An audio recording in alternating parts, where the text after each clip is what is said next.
Voilà des milliers d'années qu'ils foulent le sol des savanes africaines. Infatigables nomades empruntant toujours les mêmes pistes, les chemins tracés par leurs ancêtres et gravés dans leur mémoire. Une réalisatrice de documentaires et un vétérinaire ont suivi pendant 2 ans les pérégrinations d'une troupe d'éléphants en Namibie.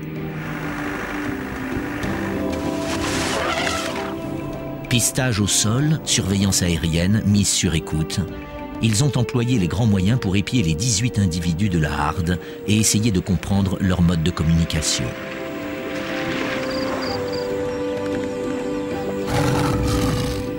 Cette enquête va peut-être confirmer ce que l'on soupçonne depuis longtemps. Les éléphants sont de grands bavards et leur langage semble avoir une fonction essentielle dans leur vie et leur survie.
Le jour se lève sur le parc d'Etosha.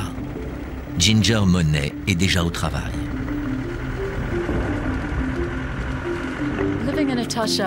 Vivre à Etosha, c'est comme faire partie d'une grande troupe de théâtre, avec une distribution qui change tout le temps et des acteurs qui n'en font qu'à leur tête.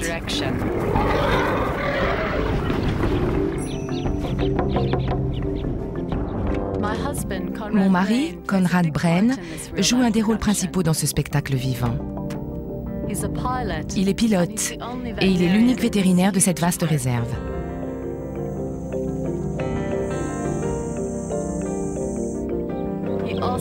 En plus, il a un œil de cinéaste. Moi qui ai grandi aux États-Unis, je n'avais jamais pensé que j'élèverais mon enfant dans un endroit aussi étonnant.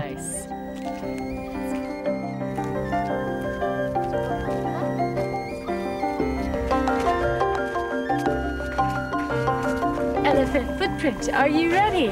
Where's the print?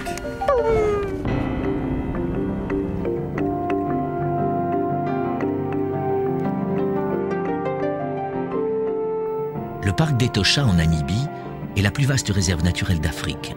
23 000 km² de savane, dont le tiers est occupé par un désert de sel, vestige d'un lac qui s'est asséché il y a 12 millions d'années. Les Namibiens l'ont surnommé la grande étendue d'eau sèche.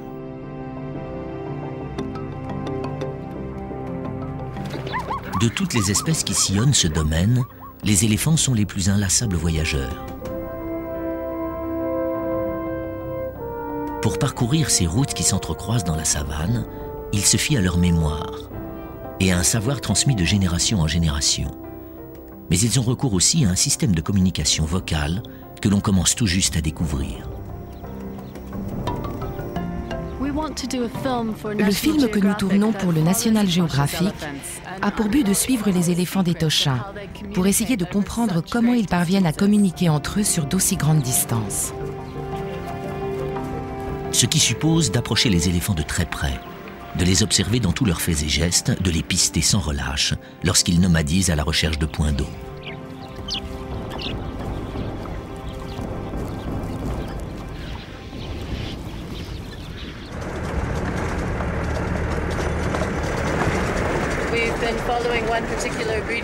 Nous avons suivi une troupe dont la matriarche est reconnaissable à la grosse verrue qu'elle a sur le nez. Nous l'avons surnommée Knob-Nose. Voici Knob-Nose, une verrue sur la trompe et autour du cou un collier muni d'un radioémetteur permettant théoriquement à Conrad de localiser la troupe. Mais même avec un avion, c'est un casse-tête de repérer une harde presque toujours en mouvement.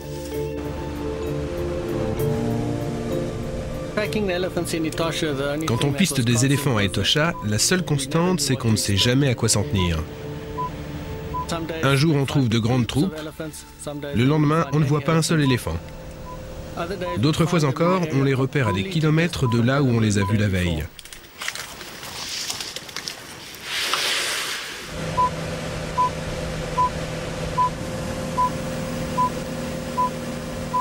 Ginger et Conrad finissent par se familiariser avec cette troupe qui a la bougeotte et par tomber sous le charme de celle qui la conduit.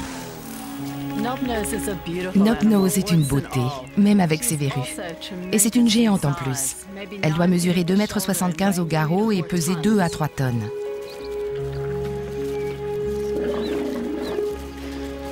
Knob-Nose est responsable des 18 individus que compte sa harde. Uniquement des femelles et des petits. Les mâles adultes vivent toujours à l'écart. Elle parcourt les plaines d'Etosha depuis qu'elle est née, c'est-à-dire depuis 50 ans au moins. La carte de cette réserve doit être imprimée si nettement dans sa mémoire que Knob-Nose distingue parfaitement les routes conduisant au point d'eau de celles qui ne mènent nulle part.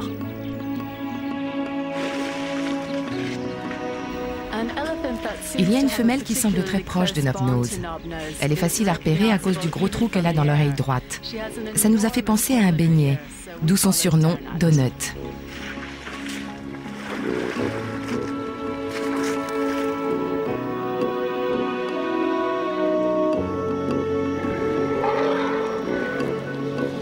Deux des éléphantaux de la troupe sont des petits de Knob-Nose. Le plus jeune est un mâle qui n'en fait qu'à sa tête. Et voici la fille de Knob-Nose, qui est susceptible de lui succéder un jour à la tête du clan, à condition qu'elle apprenne à connaître aussi bien que sa mère la topographie d'Etosha.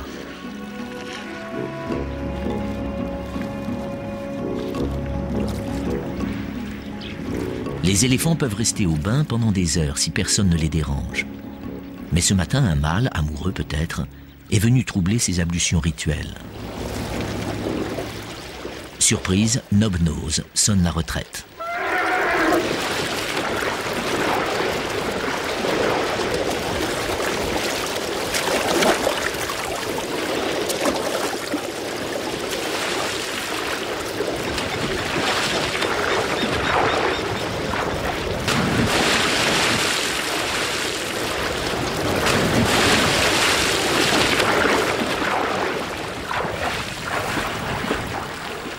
Si aucune des femelles n'est intéressée pour l'instant, peut-être l'une d'elles changera-t-elle d'avis en chemin.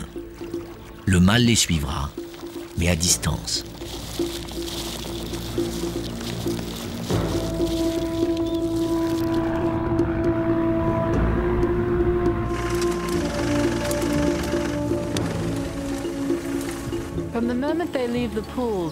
Maintenant qu'ils ont quitté la mare, ils avancent à toute allure. Knob-Nose a l'air de savoir exactement où elle va et nous devons faire vite pour ne pas nous laisser distancer. Tandis que Knob-Nose guide sa troupe à travers la savane, d'autres éléphants viennent se joindre à la procession, comme s'ils étaient attirés par un gigantesque aimant.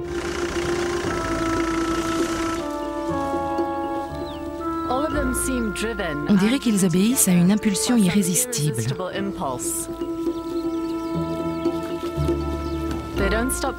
Ils ne s'arrêtent ni pour manger ni pour boire, ils avancent, même la nuit.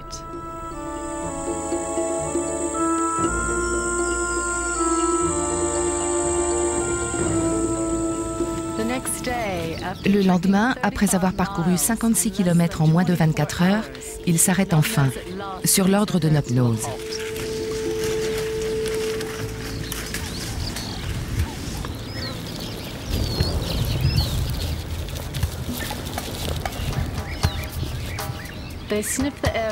Ils reniflent l'air, comme s'ils flairaient un danger. Ils hésitent à se remettre en route.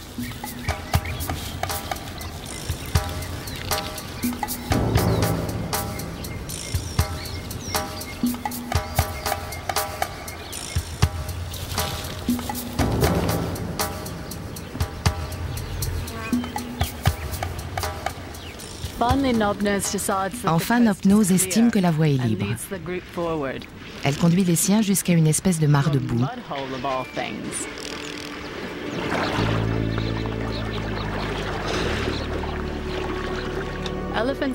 Les éléphants adorent les bains de boue. Ça les rafraîchit, ça enduit leur peau d'une couche protectrice. Et apparemment, ça les amuse beaucoup.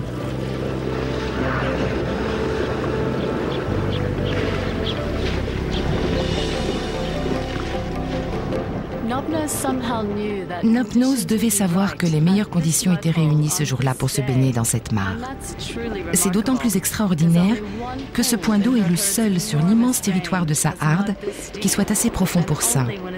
Et encore faut-il qu'il ait beaucoup plu, ce qui n'arrive que tous les 2 ou 3 ans.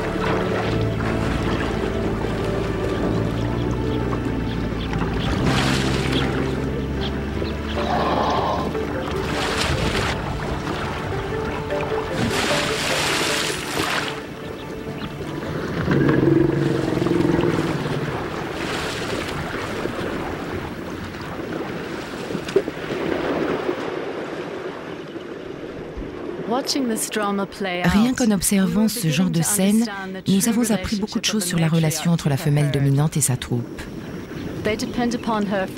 Tous les autres s'en remettent à elle, à ses décisions, à sa sagesse et à ses jugements.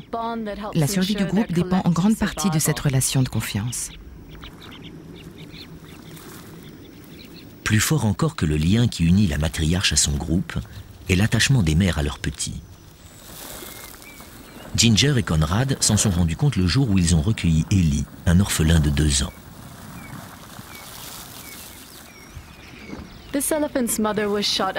Nous l'avons trouvée à l'extérieur du parc, près du cadavre de sa mère qui venait d'être tuée. À 2 ans, il n'était pas encore sevré et ne voulait pas la quitter. Pourtant, j'imagine que les autres membres de sa troupe l'avaient pressé de repartir.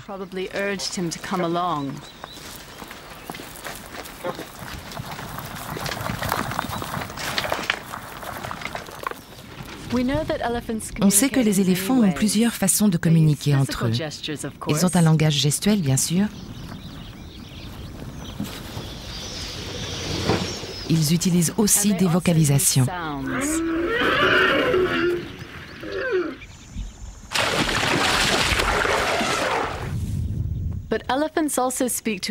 Et il faut ajouter une autre forme que nous connaissons encore mal, le langage des infrasons. Des sons à basse fréquence que l'oreille humaine ne perçoit pas.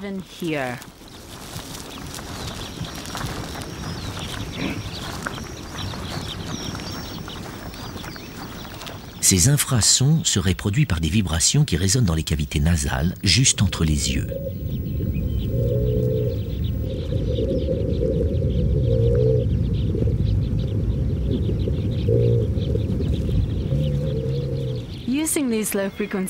Avec ces sons à basse fréquence, ils s'envoient des messages à 2 ou 3 km de distance. Par contre, les éléphanteaux, comme nos enfants, ont probablement un vocabulaire limité. Et un petit comme celui-ci n'a aucune chance de survivre seul à Etosha. On s'est occupé d'Ellie pendant 2 mois. On l'aimait beaucoup, mais on ne pouvait pas lui apprendre à devenir un éléphant. Pour ça, il devait vivre avec ceux de son espèce. Il y a environ 1200 éléphants dans le parc d'Etosha.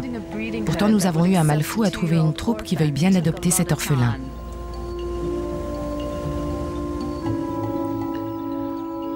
Au bout de 3 semaines de recherche, Conrad repère une troupe de femelles dans une réserve privée à l'extérieur du parc.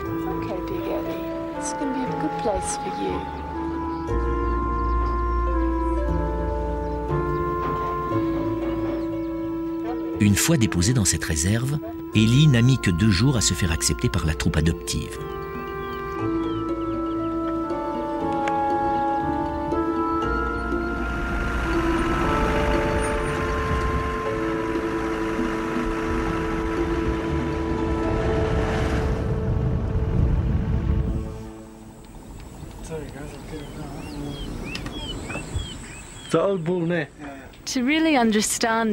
Pour bien comprendre les éléphants et leur langage, il faut rester tout près d'eux. On ne peut pas vivre plus près que nous ne le faisons.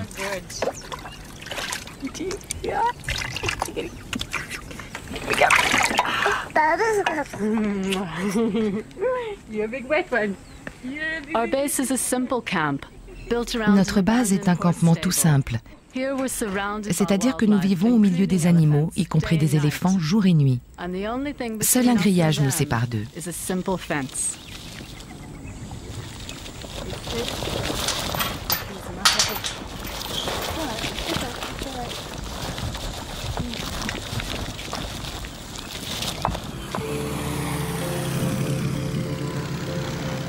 Des grillages, des barrières, il y en a aussi tout autour du parc d'Etosha. 860 km de clôture qui souvent coupent les routes migratoires des éléphants. Leurs pistes sont tellement bien dessinées que les pilotes peuvent s'en servir pour s'orienter. D'avion, on voit très distinctement leurs principales pistes qui sont très larges.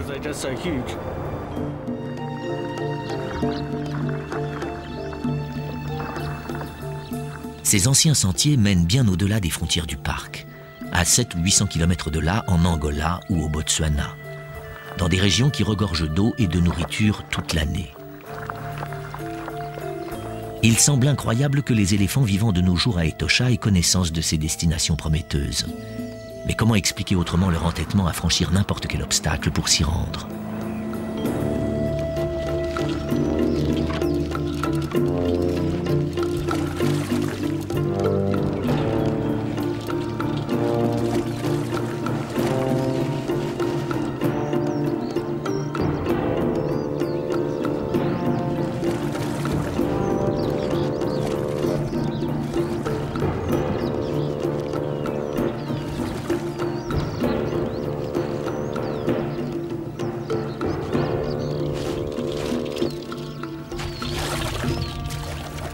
Une fois libre, il faut encore choisir la bonne direction.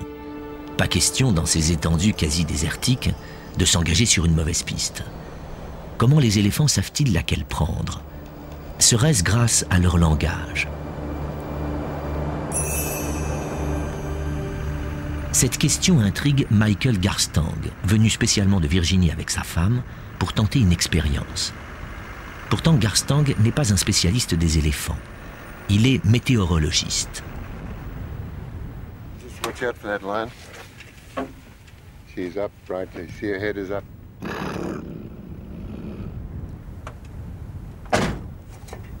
Sa théorie est la suivante. Les variations atmosphériques augmentent la portée de certains sons. Et les éléphants d'Etosha profiteraient de ce phénomène et enverraient davantage de messages à basse fréquence à certaines heures de la journée. Leurs infrasons n'étant arrêtés par aucun obstacle, ils vont très loin, mais seulement dans des conditions atmosphériques favorables.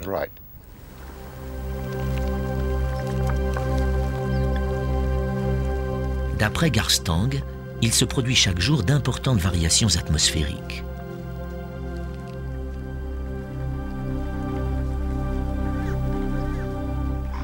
Dans la journée, la température est moins élevée au ras du sol que dans les couches d'air situées un peu plus haut. Mais le soir venu, c'est l'inverse. Il fait plus frais au niveau du sol. C'est ce qu'on appelle l'inversion thermique.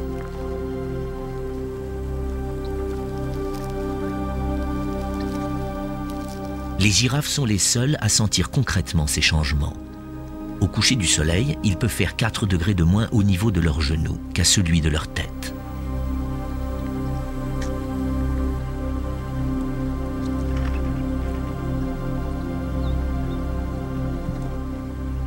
Dans certaines lumières, on peut voir à l'œil nu ce qu'on appelle la couche d'inversion.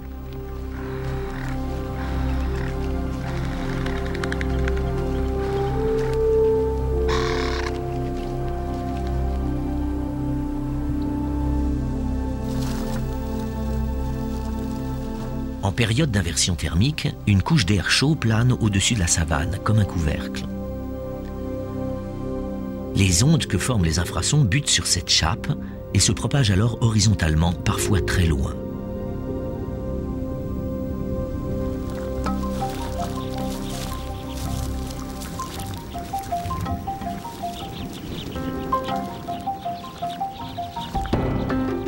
Michael Garstang est convaincu qu'il y a un rapport entre la qualité de l'inversion thermique et la distance que parcourent les sons à basse fréquence.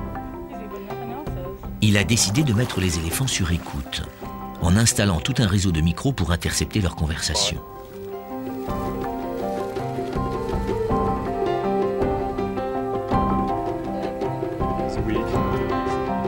Simultanément, il fera des relevés de température au sol, tandis qu'à quelques mètres d'altitude, un ballon sonde enregistrera les variations atmosphériques.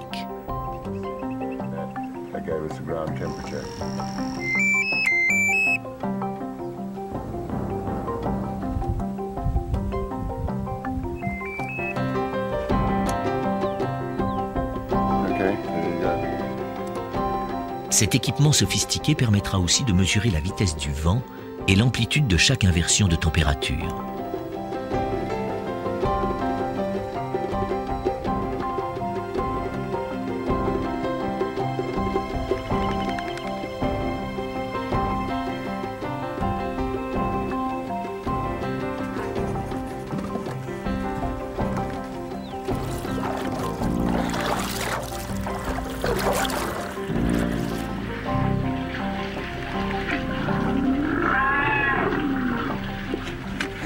Comme Garstang s'y attendait, les premiers résultats semblent indiquer que les éléphants d'Etosha communiquent plus fréquemment en période d'inversion thermique.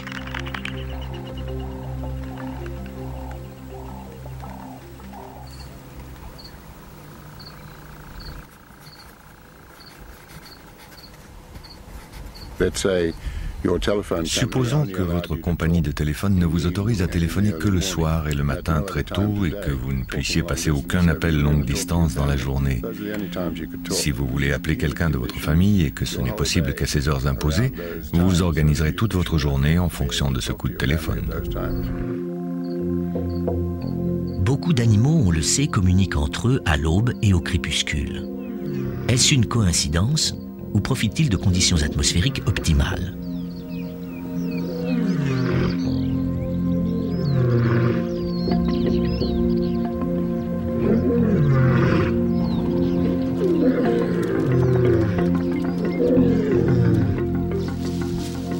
Dans les troupes de lions, les adultes n'émettent pas d'infrasons. Pourtant, c'est le plus souvent avant le lever du soleil et après son coucher qu'ils rugissent pour rassembler le clan ou réaffirmer leurs prétentions territoriales.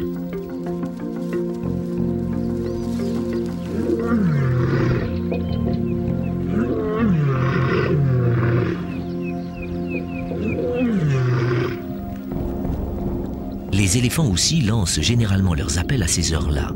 Et un son qui parcourt 1,5 km à midi peut se propager jusqu'à 9 km à une heure dite propice.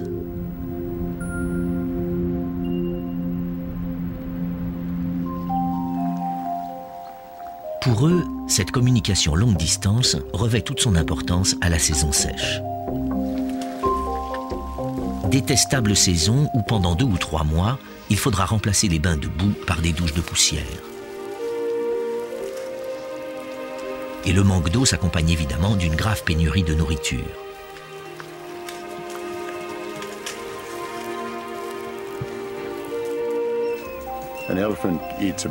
Un éléphant consomme en gros 250 kg de végétation par jour.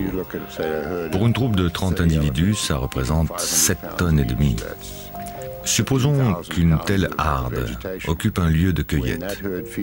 Si à la fin de la saison sèche, une autre troupe venait se nourrir au même endroit, elle n'y trouverait rien. Et elle aurait vainement gaspillé beaucoup d'énergie pour s'y rendre. Donc, les troupes ont intérêt à rester éloignées les unes des autres. Et pour cela, il faut qu'elles puissent se localiser mutuellement, d'où l'utilité de la communication longue distance.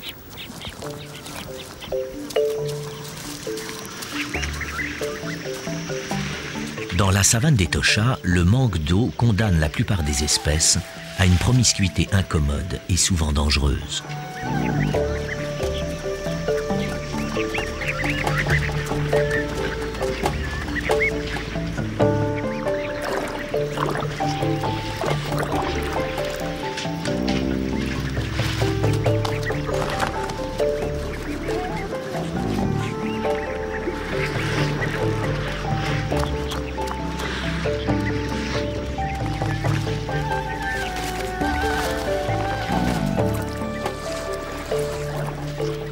plus fort de la saison sèche, les mares ne sont plus que des vasques bourbeuses où les plus imprudents s'enlisent irrémédiablement. La boue épaisse aspire ce jeune coudou comme des sables mouvants.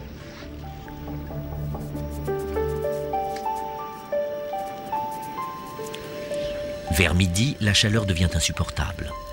Tout le monde quitte la mare pour aller chercher un coin d'ombre, sauf le petit coudou, qui sera bientôt englouti. Heureusement, Conrad et son équipe passaient par là.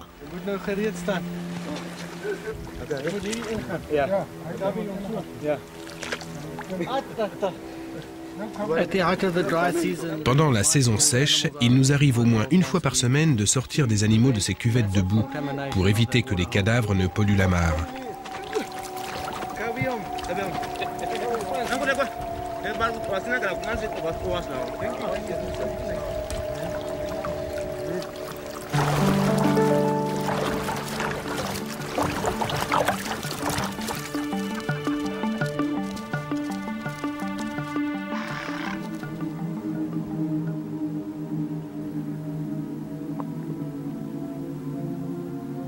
Poindre aliment, ces mares sont en toute logique d'excellents terrains de chasse.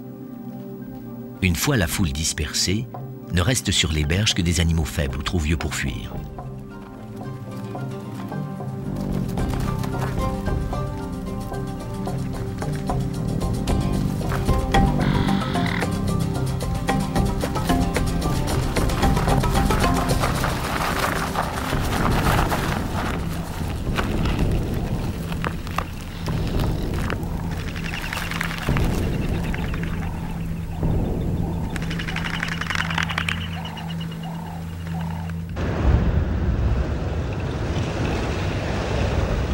Ginger et Conrad apprennent, eux, à tuer le temps, en attendant de revoir la troupe de Nob-Nose. Ils bivouaquent à proximité des chemins que les éléphants sont censés emprunter pendant la saison sèche, car la pénurie d'eau les oblige à modifier leurs itinéraires. Les journées d'attente dans cette chaleur sont plus éprouvantes que les courses-poursuites dans la savane.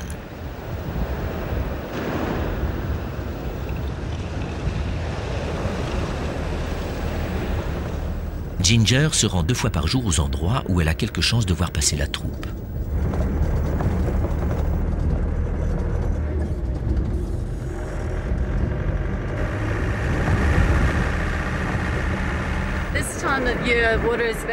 À cette époque de l'année, à Etosha, il n'y a pas beaucoup de points d'eau à proximité de leurs itinéraires habituels.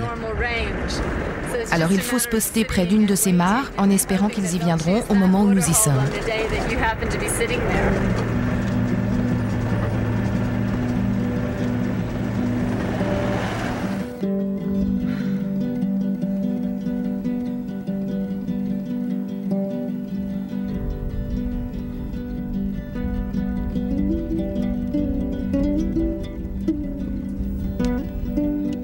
Ces heures de patience qui semblaient vaines sont enfin récompensées.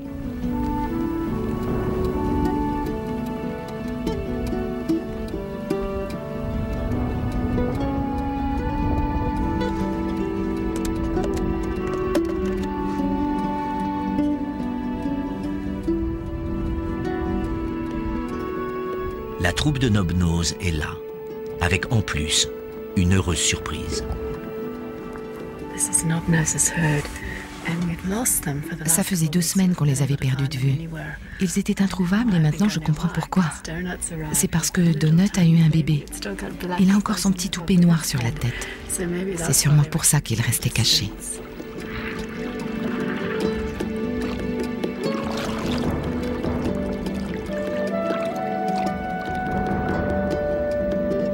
Où était-il pendant tout ce temps? Mystère. Mais maintenant que le nouveau-né tient fermement sur ses pattes, la troupe peut reprendre la route.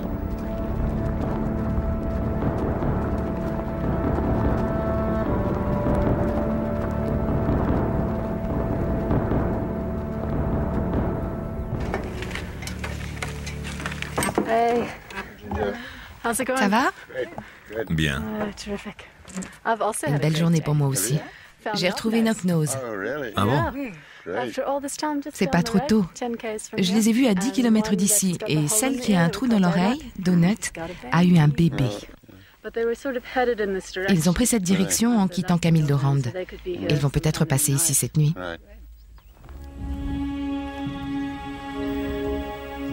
En effet, Nob-Nose et sa tribu se dirigent vers l'avant-poste de Michael Garstang, situé près d'une mare qui n'est jamais à sec. Et il se pourrait que tous les éléphants d'Etosha soient en train de converger vers ce point d'eau.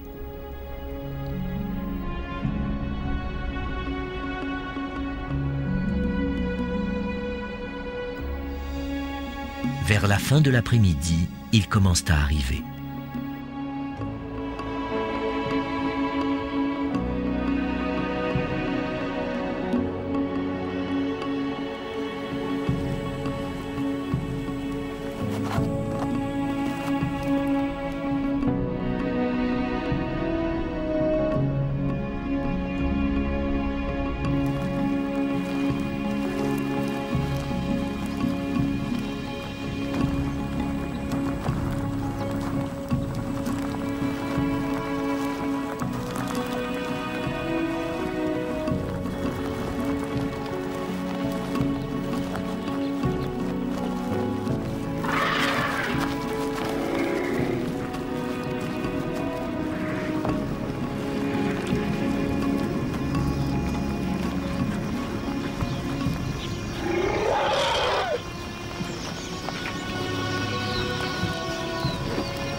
Tandis que les éléphants se rassemblent, comme s'ils se rendaient à quelque mystérieuse cérémonie, Michael Garstang a ouvert ses micros pour surprendre leurs échanges. Leur mode de communication est apparemment assez complexe. On commence tout juste à le comprendre. Comment ont-ils développé ce langage et de quoi est-il fait? De phrases? De ce qu'on pourrait comparer à des mots? Il y a encore tellement à découvrir. Nous n'en sommes vraiment qu'au début.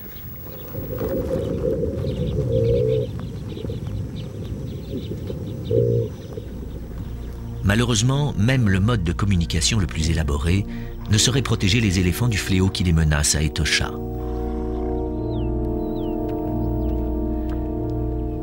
Dans tout le parc sévit un tueur implacable et silencieux qui frappe plus durement encore vers la fin de la saison sèche.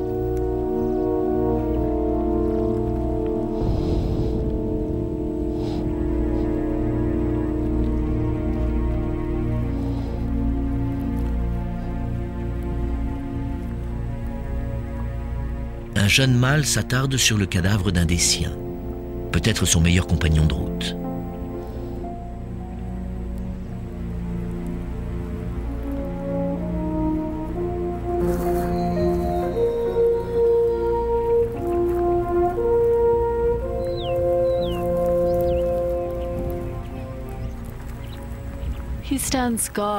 Il monte la garde pendant près de 6 heures, sans se douter évidemment des risques qu'il court en restant près de ce cadavre.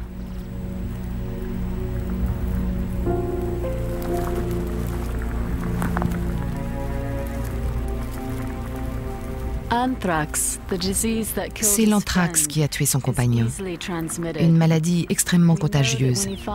Peu de temps après qu'il sera parti, il mourra peut-être lui aussi et nous n'y pouvons rien.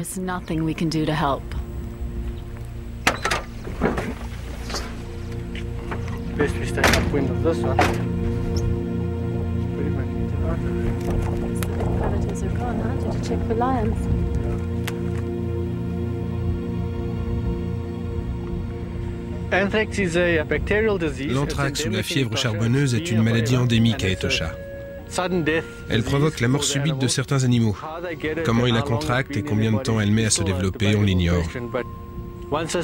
Mais une fois que les symptômes apparaissent et se généralisent, la mort survient en 20 minutes. Souvent, ils sont terrassés en pleine marche. On voit parfois sur leurs cadavres les marques de leur chute.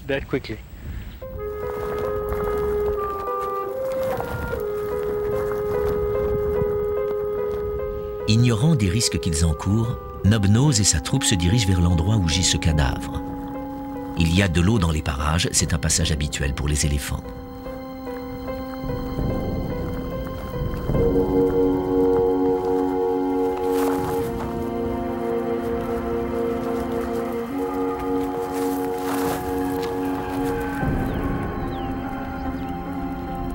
Finalement, Nobnose change de direction, comme si elle avait pressenti le danger. Mais rien qu'en faisant halte ici, certains ont pu emporter des germes mortels.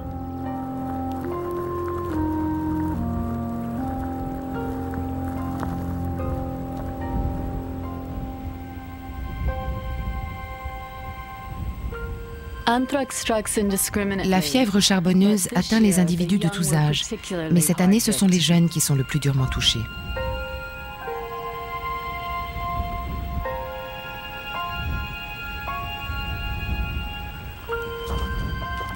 Quand nous avons revu notre troupe, la fois suivante, la maladie avait déjà fait plusieurs victimes.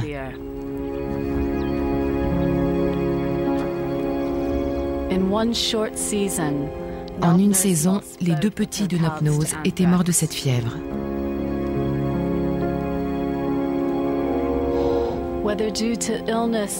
Était-ce à cause du chagrin ou parce qu'elle était atteinte elle aussi, elle a quitté la troupe et a erré sans but pendant plusieurs semaines.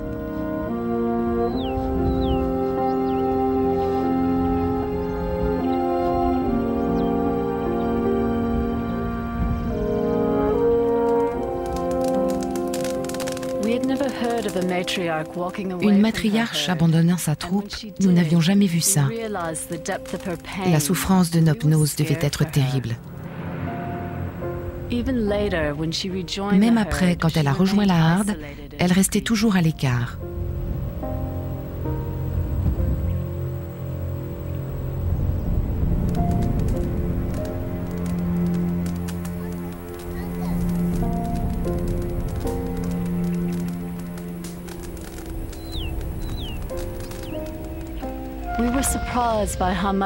Nous avons été surpris de découvrir que la mort attend les éléphants tout au long de leur transhumance.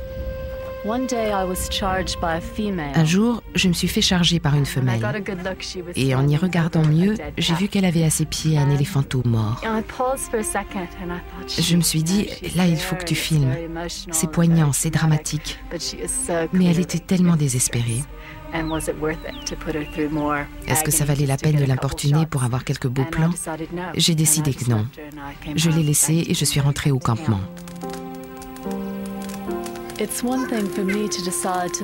Mes hésitations quant à savoir si je devais laisser en paix cette éléphante sont bien dérisoires, comparées à la décision qu'elle devait prendre d'abandonner le cadavre de son petit.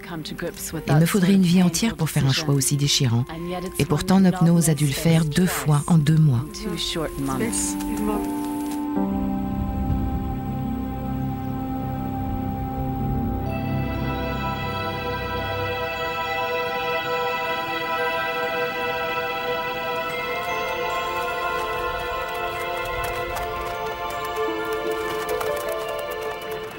Quatre semaines ont passé avant que Ginger et Conrad ne revoient la troupe.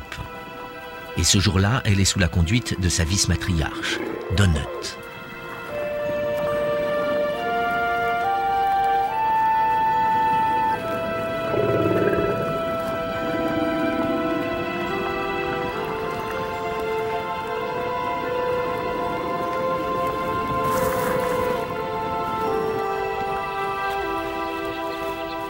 Plusieurs troupes d'Etosha convergent vers la même mare. Nobnose, Donut et leur tribu sont venus boire elles aussi. Mais pas seulement boire.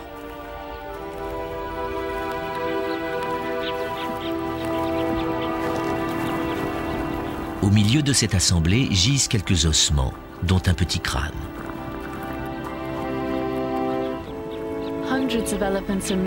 Parmi les centaines d'éléphants qui passent par ici, seul Nobnose et sa troupe reconnaissent ces ossements. Ce n'est pas le légendaire cimetière des éléphants, mais c'est tout de même un site très particulier. Ces restes sont ceux d'un des petits de Nobnose. Et on assiste là à un rituel de deuil extrêmement émouvant. En apparence, c'est une cérémonie silencieuse, mais nos appareils enregistrent des infrasons. Et pour la première fois, nous entendons les éléphants exprimer entre eux leur affliction.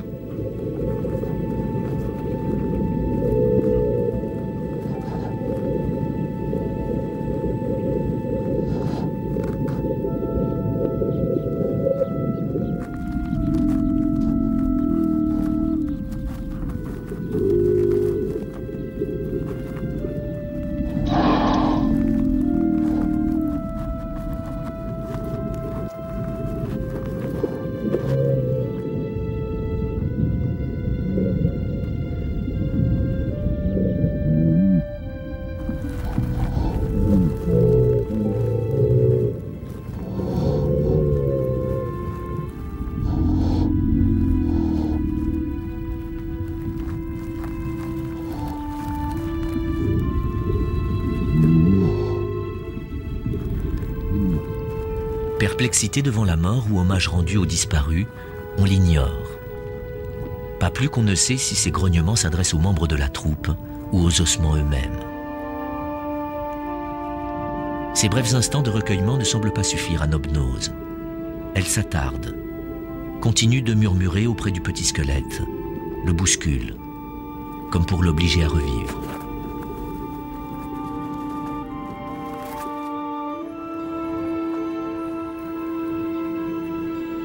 Donut finit par ordonner le départ. Il le faut. Tous les éléphants d'Etosha partent ces jours-ci pour le plus long voyage de l'année.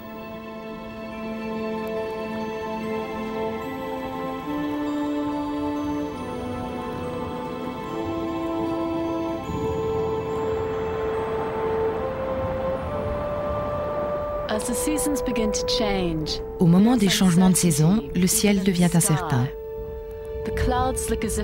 On se demande si les nuages vont donner de la pluie ou cracher des flammes. 300 km plus au nord, le tonnerre gronde et, curieusement, les éléphants d'Etosha semblent l'entendre. Le grondement sourd du tonnerre comporte beaucoup d'infrasons et les éléphants répondent à son appel. Il est temps pour eux d'aller au-devant des pluies.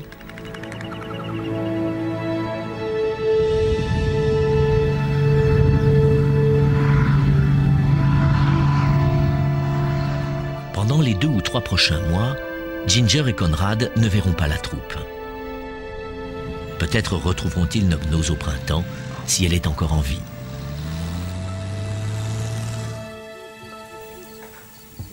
Encore une longue attente en perspective.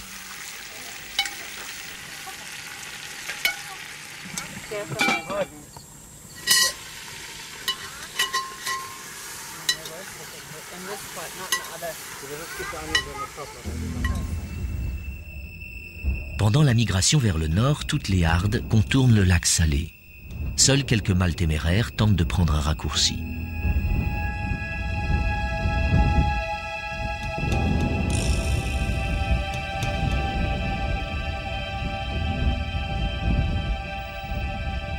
La cuvette d'Etosha. Une immense dépression de 130 km de long sur 50 de large. Des températures pouvant atteindre 65 degrés.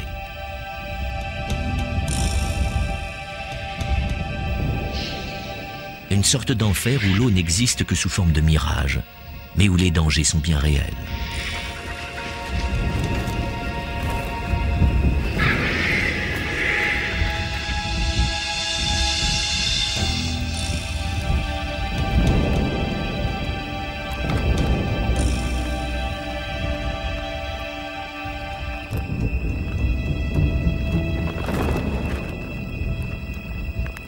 Ces 5 mâles semblent hésiter à s'engager plus avant.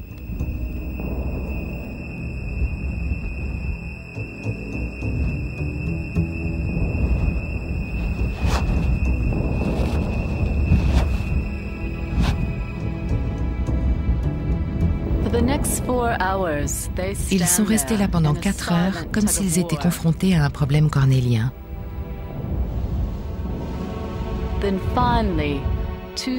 Enfin, 2 d'entre eux se sont lancés dans la traversée du No Man's Land.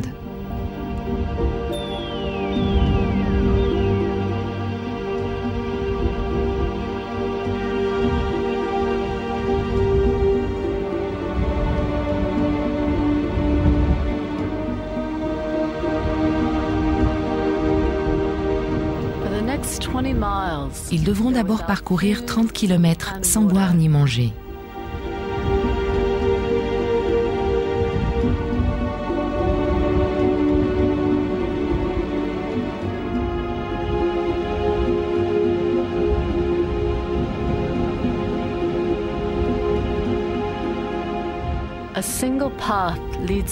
Ils n'ont qu'un sentier pour les guider. Un sentier est le souvenir de l'endroit où ils mènent.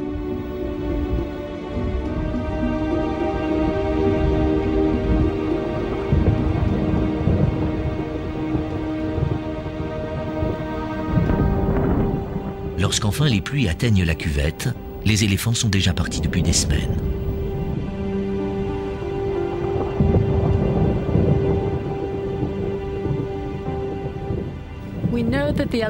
Nous savons que les éléphants sont allés chercher au nord des pâturages plus verts et qu'ils reviendront à Etosha en suivant les pluies.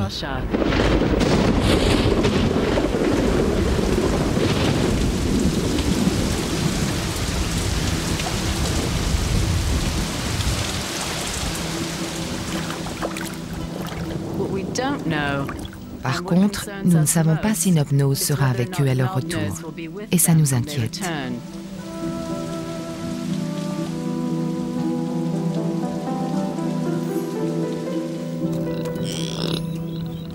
Dès l'arrivée des pluies, Etosha reprend des couleurs et tout renaît.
Pour un court moment, la cuvette est redevenue un lac.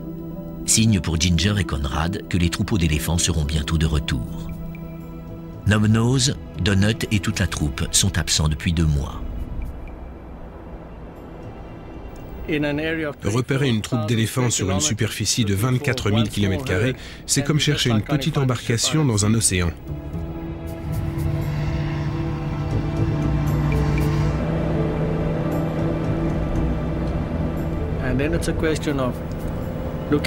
Il faut les guetter, essayer de deviner où ils vont arriver et quand ils vont arriver. C'est un moment difficile pour nous.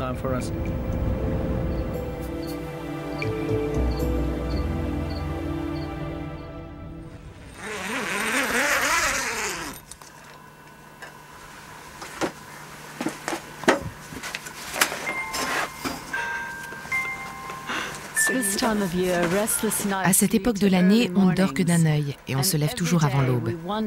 Chaque matin, on se demande si c'est aujourd'hui que Nobnose va revenir.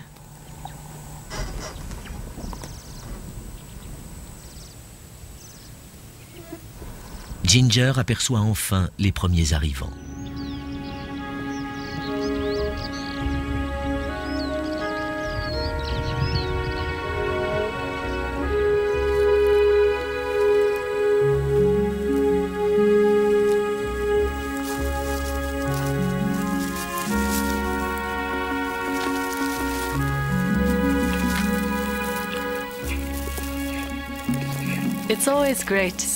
C'est toujours une grande joie de voir les éléphants revenir à Etosha. Mais cette année, le cœur n'y sera pas tant que nous n'aurons pas vu Nobnose.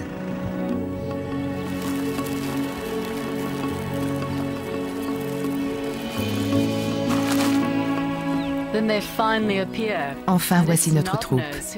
Et c'est Nobnose qui ouvre la marche. Elle a l'air d'avoir retrouvé sa force et son assurance. Mais il y a mieux. Un petit marche derrière elle. C'est presque trop beau pour être vrai. Je ne croirais qu'il s'agit bien du bébé de Nopnose que quand je le verrai la téter.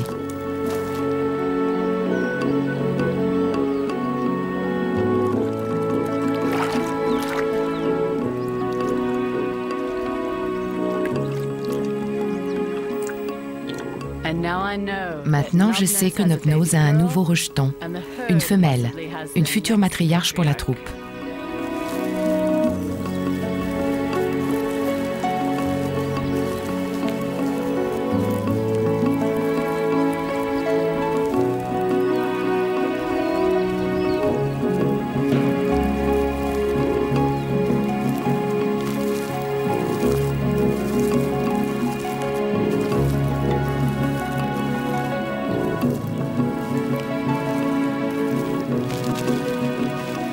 Nopnose s'est remise de son chagrin et a retrouvé une raison de vivre.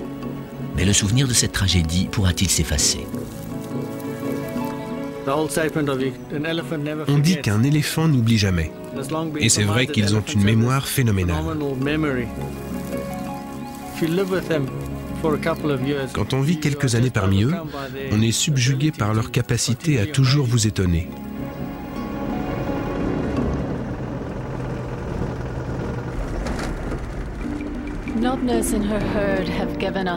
Nopnose et sa troupe nous ont fait un merveilleux cadeau. Ils nous ont ouvert leur monde. Nous comprenons mieux maintenant le rapport qu'ils ont entre eux et avec leur environnement.